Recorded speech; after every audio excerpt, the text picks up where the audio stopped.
اور جس طرح میں نے شروع میں آپ کو بتایا کہ اپنے اساتذہ اور طلبہ ساتھیوں کے حقوق کا احترام ہو، یہ بہت اہم بات ہے۔ اپنے اساتذہ اور طلبہ ساتھیوں کے حقوق کا احترام ہو، اس میں ہم بہت زیادہ غفلت کرتے ہیں۔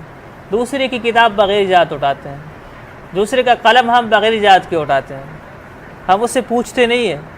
بڑا احسان ہم یہ کر دیتے ہیں کہ بعد میں بتا دیتے ہیں میں نے آپ کی کتاب اٹھائی تھی۔ یہ کوئی احسان نہیں ہے، اعتراف جرم ہے۔ یہ فخر سے نہیں، شرمندگی کے ساتھ کرنا چاہیے۔ تو آپ فقہ پڑھ رہے ہیں، آپ بتائیں کسی کی چیز بغیر اجازت کے، بغیر طب نفس کے استعمال کرنا جائز؟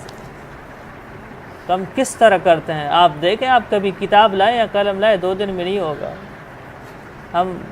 جب ہم مدرسے میں پڑھتے تھے تو میں ہر مہینے ایک پین لیتا تھا، گھر والے پریشان ہو گئے، کتنے پین؟ ابو نے کہا میرے تو پہلے درجے سے پہلی کلاس سے لے کر کے 6ٹھی کلاس تک ایک ہی پین استعمال کیا، اور آپ لوگ ہر ہفتے ایک پین۔ میں نے کہا صرف اپنے لیے نہیں ہے نا، یہ پورے مدرسے کے لیے لینا ہوتا ہے۔ جتنے طلبہ ہیں اتنے پین لینے کے بعد پھر میرا پین جو ہے نا میرے پاس رہے گا، ورنہ کوئی اس کے علاوہ کوئی اور راستہ نہیں ہے۔ اس کی وجہ یہ ہے کہ ہم کسی کی چیز استعمال کرتے ہیں بغیر اجازت کے، اور ہم شرماتے بھی نہیں ہیں، محسوس بھی ہم نہیں کرتے کہ ہم کوئی غلط کام کر رہے ہیں۔ بغیر اجازت کی کسی کی کوئی تکیہ اٹھا رہا ہے، کوئی بیگ اٹھا رہا ہے، کوئی بغیر اجازت کی اس کے تکیہ پر ٹیک لگا رہا ہے، یہ سارے کام صحیح نہیں ہیں۔ یہ اخلاق کی بھی خلاف ورزی ہے، یہ اخلاق بھی نہیں ہے۔